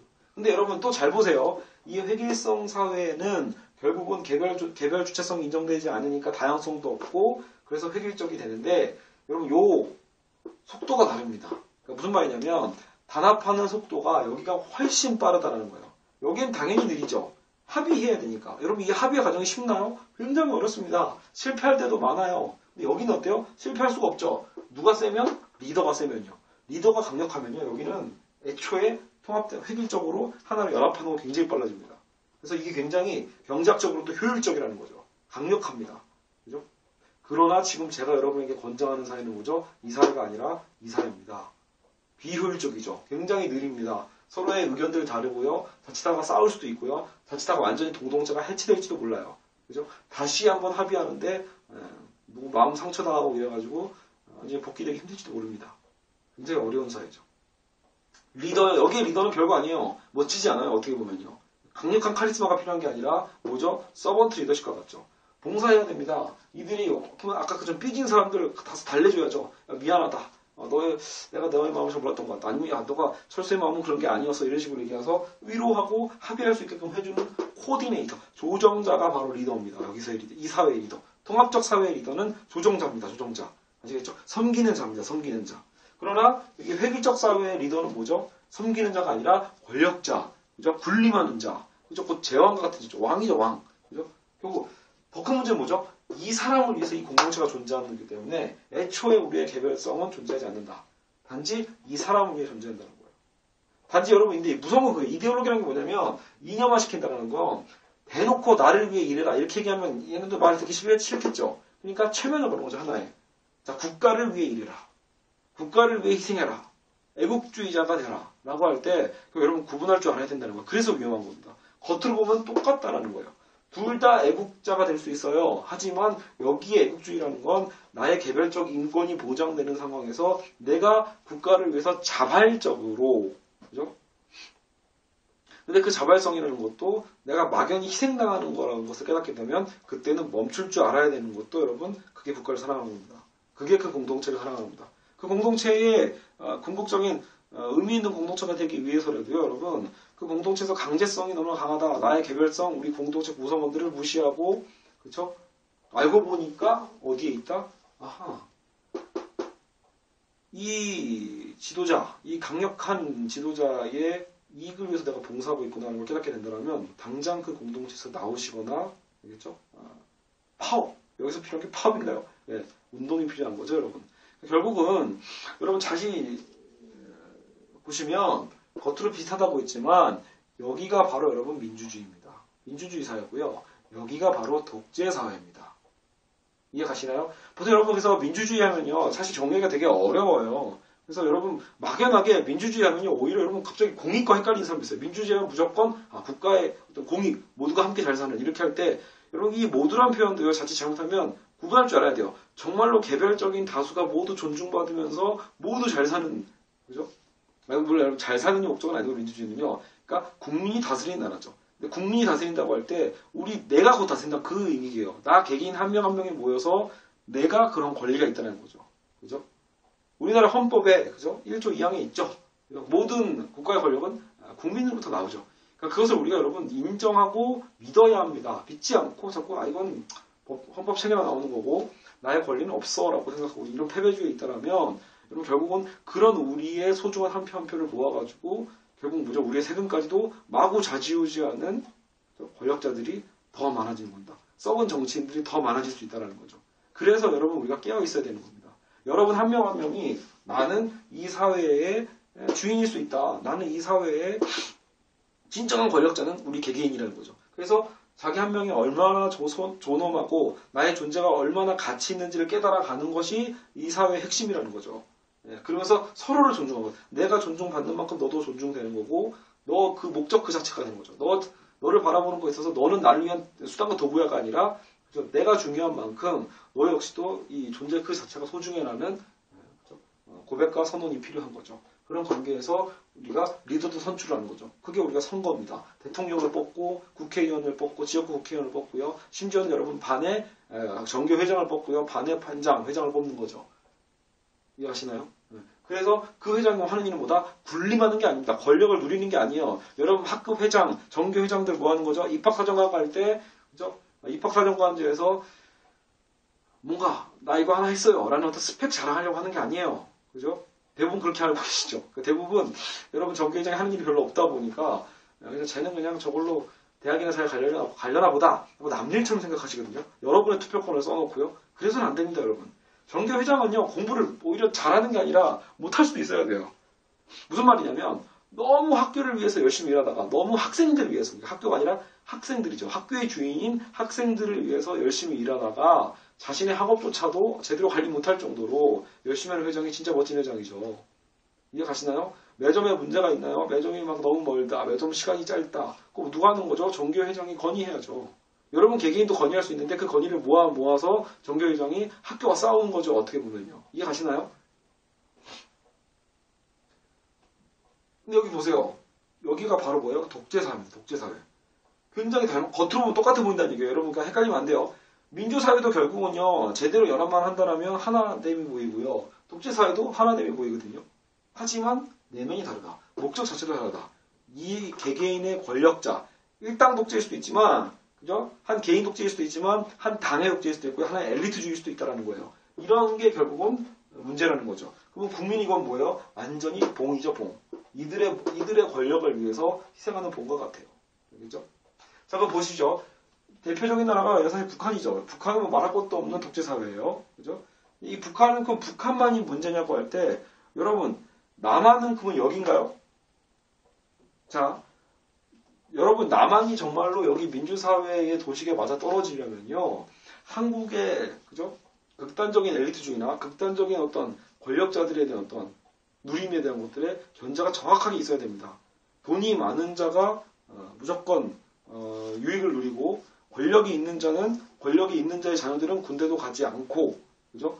좋은 학교에 백으로 들어가고 그죠? 이중 국적을 가져서 얼마든지 세금도 제대로 내고 있지 않고 이런 사회라면 여러분 잘못된 거거든요. 결국은 뭐예요? 힘없고 돈 없고 백 없는 수많은 다수의 서민들은 계속해서 열심히 평생 세금만 내고 일하고 세금 내고 일하고 세금 내고 일하고 정작 그 세금을 통해서 돌아오는 복지는 몇 퍼센트 되지도 않고 그죠? 복지가 우리나라가 GDP에 거의 아직도 굉장히 부족하거든요. OECD 기준으로 한 6% 정도만 유지하고 있고 이제 최근에 늘린다고 하고 있지만 이것도 한참 늦은 겁니다. 결국은 뭐예요? 고작 몇 퍼센트의 사회복지 어떤 혜택을 받기 위해서 결국은 뭐죠? 수많은 돈을 알고 보면 더 많은 돈을 더 많은 사회 구조에 수많은 간접적 이익까지도 재벌과 정치 권력에게 넘겨주고 있는 거라면 우리는 여기에 있는 게 아니라 우리는 여기에 있는 겁니다. 놀랍게도요. 그러니까 남한은요. 북한은 대놓고 독재사회고요. 여긴 차라리 뭐죠? 차라리 여기는 좋게 얘기하면 솔직하다고 할까요? 얘는 대놓고 독재하는 나라예요. 대놓고. 그죠? 대놓고 수정님이라고 하고 신으로 모시고 있잖아요. 이 사람은. 그죠? 모두가 다 같이 합심해서 막 신을 위해서 역시 일하는 구조처럼 보이잖아요. 근데 여러분 대신 여기서 착각하면 안 돼요. 여러분 이 북한을 단순 사회주의 국가라고 생각하면 안 됩니다. 알겠죠? 여러분 만약에 민주주의와 사회주의는요. 여러분 그 대립된 개념이 아니에요. 그죠? 사회주의도 결국 뭐죠? 결국은 이 민족민주주의라고도 표현을 합니다. 그래서 사회주의조차도 결국은 평등을 지향하고는 있지만 독재를 지향하는 건 아니다. 사회주의도요. 이해 가시나요? 자 그럼 다시 좀 더 예민하게 보시죠. 결국 여러분 제가 무슨 말 하고 싶어 하는 거냐면 우리 남한도 결국은 민주주의라는 외적인 틀은 갖고 있어요. 형식적 틀은 갖고 있지만 우리도 얼마든지 어디로 갈 수 있다? 이 독재사회로 갈 수 있고 제가 보기에 한국의 최근 몇 년 동안은 이 독재사회 구조와 아주 어울렸다. 왜죠? 여러분 잘 생각해 보세요. 대통령이 민간인 사찰도 했던 나라잖아요. 그죠? 여러분 이거 되게 무시무시한 겁니다. 정말 민주주의 국가에서는 있을 수 없는 일이 그럼 있는 거죠. 감히 누가 국민을 감시합니까? 이해 가시나요? 여러분 여러분을 감시할 수 있는 권리는 누구도 없어요. 다 불법입니다. 그거는요. 다 인권 침해고요. 그죠? 근데 심지어 우리의 그런 기본권을 보호해줘야 될 그죠? 국가기관이 무엇보다 청와대가 그죠? 국무총리 산하기관이 민간인을 자기 정권에 맞지 않는다고 해서 정권을 비판하는 민간인들의 개인을 끊임없이 감시하고 그죠? 거기에서 보고하고 심지어는 물리적 피해까지 주고 있는 작금의 한국의 현실은요. 사실은 완벽한 독재 사회에 가고 있다라고 볼 수 있어요. 그래서 여러분 사실은 민주주의를 굉장히 중시하는 분들은 이 정권, 지금 시대에 대해서 굉장히 한탄하는 이유가 바로 거기 있습니다. 그래서 여러분이 더 싸워야 되는 거예요. 그래서 여러분이 선거권을 통해서 더 적극적으로 선거에 참여해야 되고 더 적극적으로 여러분의 의견을 내야 됩니다. 투표만 할 것이 아니라 투표와 동시에 여러분이 나 개인의 주체성을 확보하기 위해서라도 여러분 끊임없이 SNS가 됐든 요즘은 여러분 쌍방향 소통의 시대입니다. 옛날과 달리 무조건 권력자가 시키는 대로 일방향적으로 내려오는 게 아니라 이젠 여러분도 어쨌든 견해를 내놓을 수 있습니다. 사이버상에서 막 견해 내놔요. 전혀 안 먹히는 것 같다? 그럼 뭐 하는 거죠? 다 같이 모이는 거죠. 다시 인터넷, 트위터를 통해서 모든 통해서 모여서 여러분 어때요? 그래서 촛불 문화제 하는 거죠. 국민의 생각, 시민의 생각을 보여주는 것은 여러분 굉장히 건전한 겁니다. 이해가시죠? 그러니까 시위를 했을 때 시위를 하면서 나는 어떻게 하면 오늘 저 정경 몇 명을 때려 눕힐까? 이게 목적이라면 당연히 문제가 있죠. 그죠? 그리고 아까처럼 그 집단 이기주의 문제처럼 별거 아닌데 정말 나의 이익만을 위해서 시위로 나온 거라면 문제가 될 수 있죠. 하지만 우리 국민의 민주주의, 우리 국민의 인권, 기본권, 그죠? 우리 민간인 사찰 같은 문제들은 정말 큰 문제거든요. 그러니까 그런 것들에 대해서는 얼마든지 우리는 국민운동을 할 수가 있는 거죠. 국민으로서, 국가의 주인으로서 당연히 우리는 대통령에게 요구할 수 있습니다. 국회의원들에게 요구할 수 있습니다. 왜요? 그 사람들이 우리에 대한 지배자가 아니라는 거 결코 잊지 마십시오. 잠시 동안 우리의 권력을 위임해 준 겁니다. 위임. 우리가 투표해서 준 건지, 투표해서 인정해 준 거죠. 그래, 네가 잠깐 내 권리 좀 쓰고 있어. 하지만 너 잘못하면 언제든 내가 소환한다. 왜? 여전히 실제로 국가의 권력은 나에게 있는 거니까. 라는 여러분 자신감이 필요합니다. 알겠죠? 당당하십시오, 여러분. 막 어느 날 국무총리 표창을 받으러 갔다. 껌뻑 죽을 필요 없다라는 거죠, 여러분. 그죠? 왜? 여러분 덕분에 뽑힌 사람들이에요. 여러분 덕분에 먹고 사는 사람들입니다. 그걸 잊지 말아야 돼요. 역으로 해서 끊임없이 막 굽신대고 여러분이 비굴하게 넘어갈 필요 없습니다. 항상 당당하십시오. 당당하게 여러분의 개별 주체성에 대한 그 권리를 주장하셔야 됩니다. 그렇죠? 그게 민주주의예요. 그렇죠? 그러면서 서로가 서로를 배려하면서 합의를 끌어갈 수 있는. 아까도 얘기했죠? 굉장히 힘들다고. 힘들지만 우리는 이 길을 가야 하는 겁니다. 이해가십죠? 쉬운 길이 당연히 그죠? 올바른 길이 쉬운 길이기가 어렵겠죠, 아무래도요. 그래서 이건 굉장히 쉬운 길이에요. 권력자가 강하기만 하면요. 그죠? 만사형통이죠. 엄청 빠르게 더 결집되는 거죠. 그러니까 여러분 착한 지도자도요. 일로 변질될 가능성도 커요. 조금 더 욕심이 생기면 일로 이렇게 확 이동할 가능성도 커진다. 그래서 항상 여러분 민주사회는 여기서 민주사회로 가기 굉장히 어렵지만 민주사회에서 독재로 가기는 굉장히 쉽다. 그죠? 국민들도 마찬가지예요. 여러분 나중에 이 사회가 익숙해지면요. 국민 각 개개인에게 자유를 주어줘도요. 스스로 그 자유를 버려버립니다. 왜냐하면 피곤하거든요. 결국은요. 여러분 그게 무서운 겁니다. 결국 여러분 이 독재 시스템이 강화되면 강화될수록요. 개인의 기본 권리를 우리가 스스로 이제 주장을 해야 되거든요. 정말로 민주주의가 잘 되어 있는 나라는요. 자신의 기본 권리를 크게 주장하지 않아도 이미 그만큼 보장을 받고 있기 때문에 그렇죠? 행복을 느끼는 행복 지수도 커지는 거죠. 하지만 독재 지수가 더 높은 나라는 어떻게 보면 획일성이 강한 획일적 사회로 넘어가고 있는 사회는요. 결국은 개인의 개별적인 주장, 개인의 권리를 주장하고자 하기에는 이 권력과 싸워야 되기 때문에 굉장히 어렵다라는 거죠. 그래서 지치거나 아예 지레 포기하거나 그렇죠? 아예 그냥 그 시스템 안에서 나만 잘 살면 되지 해서 이게 더 극단적인 기준으로 가는 겁니다. 그 시스템에 빌붙어서 다수는 못 살더라도 다수의 권력은 침해되더라도 다수의 권리는 침해되더라도 나만 잘 살면 되지 이런 게 돼버리는 거죠. 자유로부터 도피해버리는 겁니다. 자유를 버려버리는 겁니다. 스스로 자유에서 도피하는 그런 역설이 발생하는 거죠. 자유를 줘도 갖지 않는 그런 사회가 되는 겁니다. 그죠? 과연 한국은 이쪽에 더 가까이 가고 있다는 생각이 들어서 저는 그게 끔찍한 거죠. 그리고 아주 재밌는 사실은 뭐죠, 여러분? 남한과 북한이 결국은 같을 수도 있다는 얘기예요. 마치 우리는 어릴 때부터 남한은 선하고 북한은 악하다. 선과 악의 이분법으로 배웠잖아요. 근데 여러분 지금 제 수업의 핵심이 뭐죠? 이 선과 악의 이분법도 해체하는 겁니다. 그죠? 함부로 우리가 결정할 수 있는 건 아니에요. 그죠? 우리가 함부로 이슬람은 악이고 기독교는 선이라고 얘기할 수 없다는 거죠. 그죠? 그것도 들어가 봐야 합니다. 이슬람의 어떤 부분은 악할 수 있고요. 기독교의 어떤 부분도 악할 수 있고. 그렇죠? 그러니까 그것을 우리가 스스로 나 중심으로 남을 배제하기 위해서 선과 악을 가르는 행위도 굉장히 문제가 있고요. 그죠? 남과 북도 마찬가지죠. 우리 어릴 때부터 북한은 저희 어릴 때 더 심했거든요. 무조건 무찔러야 될 대상, 주적. 군대 가면 여러분 이제 북한은 주적이 되죠. 주적이 된다라고 하는데, 자, 뭐 어쨌든 좋아요. 군대 사회는 그렇다 칩시다. 하지만 여러분 잊었나요? 우리가 어릴 때부터 불렀던 건 평화통일입니다. 그죠? 평화 통일에 대한 어떤 그 꿈을 꿔야지 끊임없이 무력 통일에 대한 어떤 폭력성을 추구한다던가 혹은 스스로 그를 악으로 규정함으로써 내가 선하다는 것에 위를 얻기 위한 어떤 그죠? 그런 나르시시즘에서 벗어날 필요가 있죠. 그죠? 우리는 그러려고 북한과 대치하고 있는 게 아닙니다. 아시겠죠? 그러니까 저는 오히려 그 재미를 보여주고 싶은 거예요. 한국이 민주주의인데도 불구하고 오히려 정작 독재사회인 북한과 동일한 도식을 갖고 있는 시대로 접어들고 있다는 거죠. 물론 옛날부터 그러기도 했지만. 그러니까 그래서 한국은 찌끔 이렇게 민주주의 사회로 끊임없는 투쟁이 필요한 나라라는 거예요. 지금까지 그나마 여기까지 우리가 민주화된 이유도 뭐죠? 여러분의 부모님 세대든 그죠? 우리 어떤 부모님 세대, 선생님의 부모님 세대든 다 뭐죠? 투쟁에서 얻어낸 겁니다. 거저 주어진 게 없어요. 아시겠죠? 이승만의 어떤 그 오래된 독재, 이승만 독재, 박정희 독재, 그렇죠? 여러분 독재라는 건 독재는 독재지, 여러분 독재가 아니다라고 얘기할 수 없어요. 그죠? 독재는 분명히 독재죠. 인정해야죠. 이승만과 박정희의 통치 기간 동안 우리가 뭔가 잘한 것도 있겠지만 어쨌든 정당성 자체가 없는 건 사실이라는 거죠. 그렇죠?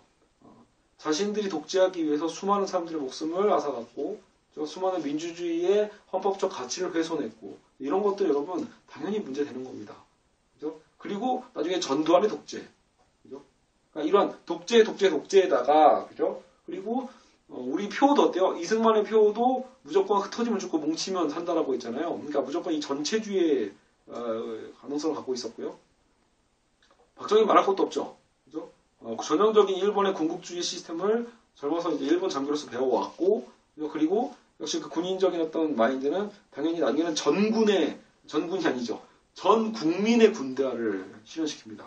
그게 무서운 겁니다. 여러분은 여전히 박정희와 전두환 시대를 살아오면서 여러분이 산 건 아니죠. 선생님도 산 거 아니거든요. 선생님은 어릴 때 이제 전두환 시대에 있었지만 여러분 결국은 그들이 이 사회적인 모든 제도와 구조에다가 군대적인 시스템, 군대 아까 뭐라고 했죠? 회계성 사회예요. 군대도 회계성이죠. 군대는 상관이 어때요? 절대 독재죠. 이해가시죠? 물론 저는 선생님 군 생활하면서 앞으로 현대 군대도 바뀌어야 된다고 생각해서 작전 수행할 때만 회계성이 되면 됩니다. 무슨 말이냐면 여러분 군대 가시면 남자들은 두 가지예요. 결국은요 내무생활이 있고 군사훈련이 있어요. 내무생활은 뭐냐면 우리는 출퇴근하는 게 아니잖아요. 대부분은요 먹고 살아야 되죠. 먹고 자고 거기서 군인으로서 삶을 살지만 내무생활에서는요 사실은 모두가 동료가 될 수 있어야 돼요. 그러니까 내무생활에서는 민주주의. 근데 작전 중에는 독재사로 가도 돼요. 그러니까 회교주의로 가는 거죠. 왜 명령체계니까 수직적 명령체계가 따라져야 여러분 전투에서 승리할 수 있거든요. 물론 여러분 전쟁을 위한 그죠? 전쟁을 막 요구하고 그죠? 파괴하기 위한 어떤 전쟁은 절대 안 됩니다. 전쟁을 방지하는 게 전쟁의 핵심이지만 어쨌든 군대 목적 자체가 결국은 그 명령체계에 있다라면 그죠? 그건 일단 저희도 존중해줄 필요는 있어요. 하지만 제가 가장 무서운 건 뭐라고 했죠? 이 구조를 일반 국민들에게도 강제했다라는 게 가장 큰 문제라는 겁니다. 그렇죠? 그래서 여러분 오히려 지금 이 영상을 보시는 제 또래나 저보다 더 나이 많으신 어른들이 더 공감하실걸요? 우리는 애국조회를 그렇게 많이 했잖아요. 나라 사랑하는 조회를 우리 일주일에 막 2번씩 했고 아무도 듣지 않는데도 불구하고 훈화 말씀은 30분씩 계속 3, 40분씩 됐고 우리는 서서 앞으로 나란히 하면서 왜 계속 우린 전교생 여러분 당시 2,000명이 넘었잖아요. 2, 3,000명이 됐는데 그 많은 학생들이 운동장에서 추위에 떨면서도 우리는 앞으로 나란히 하고 열을 맞추면서 왜 우리는 애국조회를 했어야 하는가 라고 할 때 우리는 한 번도 거기서 질문하지 않았었거든요. 왜 이걸 해야 되는지 우리는 묻지도 않고 했죠. 그죠? 여러분 남학생들은 군대 가면 압니다. 군대 가면 매일 하는 게 바로 그 조회거든요. 어떻게 보면요. 그죠? 그래서 결국은 통제의 어떤 시스템입니다. 그렇게 모임으로써 여러분 어때요? 권력에 수긍한다는 것을 몸으로 역시 생체 권력이죠. 후코가 얘기했던 생체 권력처럼 익숙해지는 겁니다. 아 그렇구나. 선생님들 앞에서 모일 때는 항상 앞으로 나란히 하고 어깨선을 맞춰야 되고 움직여서는 안 되고 건들거려서는 안 되고 그죠? 교장 선생님 말씀하실 때 집중을 해야 하고 여러 가지 것들을 끊임없이 우리는 요구당하는 거죠. 그죠? 물론 설령 훈화 말씀 듣지 않는다 할지라도 교장 선생님은 그것만으로 만족이죠. 나 하나를 위해서 전교생이 이렇게 사열하고 있구나. 그 권력의 만족감을 누리고 있겠죠. 그죠? 다 귀찮았을 수도 있겠지만 아니면 재밌게도 누구도 즐겁지 않았을 수도 있어요. 교장 선생님도 괴롭고 선생님들도 괴롭고 학생들도 괴로운데 뭐가 남은 거죠? 이 획일적인 조직이 살아있는 거죠. 획일적인 제도가 살아 움직이면서 그죠? 모두를 괴롭히는 걸 수도 있어요. 그러면 더 큰 무서움이겠죠. 벌써 1시간이 지났네요. 오늘 굉장히 긴 수업인데 사실은 사례적으로는 더 많은 얘기도 못했네요. 여러분 사실은 대표적으로 이런 고민도 생각해 봐도 돼요. 왜 학교 건물은 대부분 사각형이었는가? 왜 학교 교실의 배치는 그랬을까? 혹은 우리 부모님 될 때 왜 교탁이 이렇게 올라갈 수 있는 왜 교탁이 왜 있었을까? 교단이죠, 교단. 교탁은 당연히 있지만 교단 이제 올라가는 거. 저처럼 이제 키 작은 사람이 높이 칠판 다 끝까지 쓰려고 하려고 있는 게 교단이 있었던 게 아니라 결국은 뭐죠? 다 지켜보기 위한 겁니다. 학생들 한 명 한 명을 다 감시하기 위한 하나의 통제 권력적 시스템이죠. 물론 이건 근대성의 특성입니다, 여러분. 그러니까 이해하시나? 베르사유의 궁전이요. 베르사유 궁전을 중심으로 쫙 펼쳐지거든요. 사방형으로 쫙 타원으로 반원인가요? 반원형으로 해서 이 정원들이 딱딱 이렇게 한 곳에 집중, 진리, 한 중심으로 모든 게 다 수렴하는 루이 14세가 절대 권력으로 다 수렴하는 어떤 그런 상징으로 베르사유 궁전을 만든 것처럼 사실은 이런 획일적 시스템에서는요 끊임없이 그런 것을 좋아합니다. 그렇죠? 선생님을 중심으로 쫙 퍼져 있고 분단별로 딱 줄 딱딱 맞춰가지고 어때요? 줄을 왜 맞추는 것 같아요, 여러분? 보기 좋으라고 얘기할 수도 있겠지만 깔끔하라고 그 깔끔한 의미는 뭐죠? 사실은 역시 그것도 통제 가능성이죠. 그렇죠? 깨끗하게 줄을 맞추고 여러분이 앉아 있어야 누가 떠드는지 누가 자는지 잘 보입니다. 만약에 여러분이 막 반원 형태로 막 뒤섞여 있고 지그재그로 막 줄이 멈춰 있다면 헷갈리겠죠. 그죠? 그래서 항상 군대적인 거죠. 군대에서 그래서 항상 이 각 잡는 걸 좋아하잖아요. 그래야 모든 게 한눈에 보이고 한눈에 그나마 다 똑같은 옷을 입혔기 때문에요. 그나마 티를 확 낼 수 있거든요. 저 뭐가 문제가 있구나. 그때 걱정하기 위해서 그의 개별성을 불러주는 개별적인 김주수 씨처럼 이름을 불러주는 게 아니에요. 그죠? 그냥 저 잘못된 저거 번호 몇 번이지? 몇 놈이지? 숫자가 중요한 거죠. 그죠? 여러분 그 학교에서 여러분들 번호가 있죠? 그 번호도 효율적으로 여러분을 통제하기 위한 거죠. 근데 만약에 담임 선생님부터 여러분에게 혹시 번호를 부르진 않겠죠? 그죠? 그러니까 번호로 불리는 여러분의 어떤 학교 생활 자체가 하나의 비극인 겁니다. 여러분의 이름이 있는데, 여러분의 개별적인 주체성이 있는데도 불구하고 여러분은 끊임없이 어떤 번호로 불린다는 문제가 있죠. 그죠? 하나의 수단과 도구화가 되고 있다는 겁니다. 그죠? 깔끔한 사각형은 어때요? 깔끔한 직사각형은 역시 숨을 곳이 없죠. 완벽하게 통제 가능한 가장 효율적인 공간 활용. 그죠? 복도 보세요. 복도에서 다 유리창을 통해서 교장 선생님이 지나가면서 적어도 발 안에 무슨 일이 있는지 다 확인할 수 있는 통제 가능성. 그죠? 물론 이거 좋게 해석하면 어때요? 우리가 혹시 무슨 일이 있는지 보살펴주기 위해서 그죠? 유리를 어느 정도 하나 정도는 다 많이 다 보이는 유리로 바꿔주는 거죠.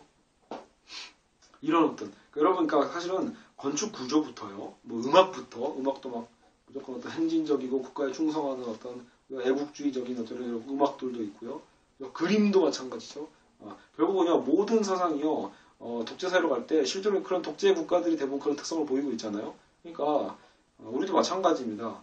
항상 우리가 그래서 살펴볼 필요가 있는 거죠. 우리는 얼마나 이런 권력에 우리의 몸이 익숙해져 있는가. 그죠? 그런 것들에 대해서 나중에는요, 개인과 사회 주제가 아니어도 우리가 어떤 그런 권력 이론에 대해서 좀 더 자세하게 살펴볼 시간이 있을 겁니다.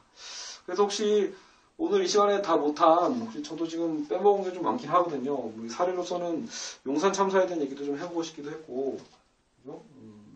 그리고 참, 그래서 개인과 사회가 어떻게 소통할 것인가에 대한 얘기는 또 안 했네요. 그래서 그 방법론, 원리는 간단하죠. 개인과 사회 이분법적 사이에서 개인과 사회가 함께 소통할 수 있는 이유. 그게 약간 요도식이기도 해요. 개별적 다양성이 사회적 합의를 통해서 통합성을 끌어간다는 얘기는 이게 공익이고 이건 사익이거든요. 사익과 공익이 함께 만나는 개념으로도 이렇게 하나의 방법론을 될 수 있죠. 근데 이제 또 다른 어떤 예시나 또 다른 어떤 방법론도 존재하니까요. 나중에 추후에 다시 한번 이 부분들을 살펴보도록 하겠습니다. 어쨌든 수업이 1시간 더 길어지면 여러분도 피곤하고 저도 새벽 4시가 다 돼가고 있네요. 그래서 오늘은 여기까지 하고요. 다음에 중요한 주제니까요. 그래서 굉장히 또 이런 어떤 우리가 얼마큼 통제당하고 있고 결국 이 통제된 사회에서 우리가 얼마큼 우리의 자유를 쟁취할 수 있는가에 대한 부분들을 살펴보는 건 사실 굉장히 재미있는 일이고 또 어떻게 보면 굉장히 피가 끓는 우리가 살아있음을 느끼는 내용이기도 합니다. 그렇죠? 물론 그런 것을 항상 주의해야 되죠. 내 개인의 자유를 쟁취하라고 해서 내 개인의 이기성을 쟁취하는 건 아닙니다. 내 개인의 극단적 이기주의로 나 하나 살려고 남을 다 죽이는 개념은 결국 나는 또 다른 독재자가 되는 거거든요. 꼬리에 꼬리를 뭅니다. 극단적 이기주의가 극단적인 독재 사회를 만들어내고 극단적인 전체 사회를 만들어낼 겁니다. 이상하죠? 이기주의와 전체주의는 결국은 다시 만나는 겁니다. 어떤 식으로든 이분법이거든요. 이기주의도 이분법, 전체주의도 사회를 위한 이분법. 그죠? 결국 뭐죠? 우열관계를 갖고 있기 때문에 다시 논리적으로 만나게 되는 겁니다. 우리가 추구해야 될 건 완전히 다른 사회입니다. 개인과 사회가 그렇게 구분되는 것이 아니라 개인이 있음으로써 사회가 있고 사회가 있음으로 개인이 있는, 그죠? 말은 아름답지만 현실로서는 훨씬 이뤄내기 어려운, 우리는 그것을 목표로 살아가고 있는 겁니다. 그죠? 한국의 민주주의를 그래서 우리가 추구해 가는 것은 앞으로도 큰 과제가 산적해 있고요. 그죠? 하나만 얘기할까요, 여러분? 재밌게도요. 그래서 여러분, 학교에서 우리가 어릴 때부터 반장선거 하잖아요. 회장선거 하고요. 선거라는 거야말로 민주주의 꽃이죠. 민주주의의 거대한 제도고, 학교에서 선거를 하는 이유는 어떻게 보면 우리 이 사회가 민주주의 사회니까 학교에서도 그것을 학습해라라는 거겠죠. 배워라. 그렇죠? 학생들이 직접 투표하면서 지도자를 뽑아봐라. 리더를 뽑아봐라. 이런 걸 텐데요. 근데 놀랍게도, 그러니까 재밌는 거죠. 재밌게도 여러분 학교에서 여러분 리더를 뽑으면서 어떤 학교 어떤 리더 좋은 리더들도 있겠지만 대부분은 인기 투표거든요. 그냥 누구 뽑을까? 회장 같은 경우는 더더욱 그렇죠. 나 잘 모르는데 그냥 쟤는 원래 공부 잘하나 보지, 아니면 원래 교장이랑 친한가 보지, 이렇게 생각한다는 거죠. 그러니까 우리가 보통 반장하면 선생님의 심부름꾼, 학교 정기회장하면 교장의 심부름꾼으로 알고 있거든요. 그게 굉장히 크게 잘못됐다는 거죠. 원래는 뭐다? 우리의 대표죠. 학교의 주인이 누구죠? 교장이 아니라 학생이죠. 당연한 겁니다, 여러분. 아주 상식적인 거예요. 하지만 우리가 이 사회의 주인, 학교의 주인인 것도 제대로 인식 못하죠. 근데 이건 놀랍게도요, 어른들도 마찬가지거든요. 어른들도 이 국가의 주인, 국민이고 그 주권 권한이 있음을 알고 투표권이 있는 나이임에도 불구하고 어른들 투표장 잘 안 가죠. 여러분 부모님도 안 가실 때 많죠. 그죠? 20, 30대 너무나 투표 안 하고 있죠. 그거 왜 그래요? 본인들이 주인이면서도 주인인 거를 모르는 거죠. 똑같은 겁니다. 스스로 버리는 거죠. 권리를요. 여러분이 어렸을 때부터 반장선거고 회장선거 할 때 투표권을 행사하겠죠. 왜냐면 공부 쉬고 하니까. 수업 안 하고 하는 거니까 반장선거 재밌거든요. 하지만 결국 뭐다? 여러분의 소중한 한 표를 마구 쓸데없이 쓴다는 거죠. 그리고 거기에 대한 책임성을 요구하지 않는다는 거죠. 반장이 여러분을 위해서 여러분의 건의사항을 듣고 싶어 하지 않고 여러분의 불편사항에 관심도 없고 단순히 지 공부만 열심히 하고 있다면 그건 반장이 아닙니다. 학교 담임 선생님의 명령만 받아가지고 그죠? 맨날 떠드는 사람 이름만 적고 있고 선생님의 심부름만 열심히 하고 있다면 그건 반장이 아니죠. 그냥 선생님 비서를 따로 한 명 뽑으면 되는 거잖아요. 이해 가나요? 차라리 솔직하게 선생님은 비서를 한 명 뽑으십시오. 아니면 비서를 한 명 고용하든지 돈 주고. 왜 학생들을 부려먹습니까? 회장도 마찬가지죠. 결국 중요한 건 뭐죠? 학교의 대표, 학생들의 대표라는 거 잊어서는 안 됩니다. 그러면 그 대표자들도 내가 항상 값진 자리에 올랐고 그럼 나의 역할이 굉장히 어깨가 무겁다는 걸 깨닫고 그죠? 항상 학생들이 무엇을 원하는지, 반 학생들이 뭘 원하는지, 정규 학생들이 뭘 원하는지 항상 귀를 열고 다니고 그 안건이 있다면 그 안건을 그죠? 이루기 위해서 물론 처음엔 합의해야겠죠. 교장 선생님과 상담해보고 토론해보고 합의해야겠죠. 담임 선생님과 얘기해보고 합의를 끌어내야겠죠. 안 된다라면 투쟁이라도 해야 됩니다. 이해가시죠? 왜? 주인은 학생들이니까. 그죠? 근데 재밌게도 아까도 얘기했지만 어른들도 안 하고 있어요. 어른들도 투표도 제대로 안 하고 있고 투표는 하더라도 그냥 아무 때나 마구 투표하는 경우도 있고요. 그죠? 정치는 다 똑같다. 정치는 썩었다라는 핑계로 정치에 관심을 아예 안 갖는 국민들도 너무나 많죠. 어른들도 너무나 많이 있습니다. 그러니까 재미있는 거죠. 원래는 바람직한 민주사회에 대한 것을 교육하기 위해서 민주주의 원칙의 선거를 학교에 도입을 했는데 오히려 지금 우리 어른들의 세상이 민주주의를 제대로 이룩하지 못하고 대려 독재사회 같은 삶을 살고 있거든요. 독재적 사회에서 우리 주권자에 있는 어른들조차도 자신들의 자유를 스스로 내팽개치고 살고 있는 오히려 잘못된 민주주의, 독재사회 같은 민주주의를 살아가고 있는 거예요. 근데 아주 재밌게도 우리는 그것을 고스란히 답습한 거죠. 어떻게 보면. 그러니까 지금 우리 학교는 제대로 배우고 있는 겁니다. 그러니까 이건 여러분 우스갯소리입니다. 그러니까 제대로 배운다는 얘기가 결국 뭐죠? 지금 우리 학교는 썩은 어른들의 잘못된 민주주의의 도식을 고스란히 반복하고 있다는 거예요. 그렇죠? 어느 거 하나 지금 바르게 민주주의적으로 그렇죠? 자유를 쟁취하는 식으로 민주주의가 이루어지지 못하고 있다. 우리 한국의 선거는 지금도 아직도 너무나 안타까운 수준에 머무르고 있다는 거죠. 아시겠죠? 그런 측면에서 여러분의 권리 한 명 하나하나가 얼마나 소중한지 그걸 깨달아갔으면 좋겠습니다.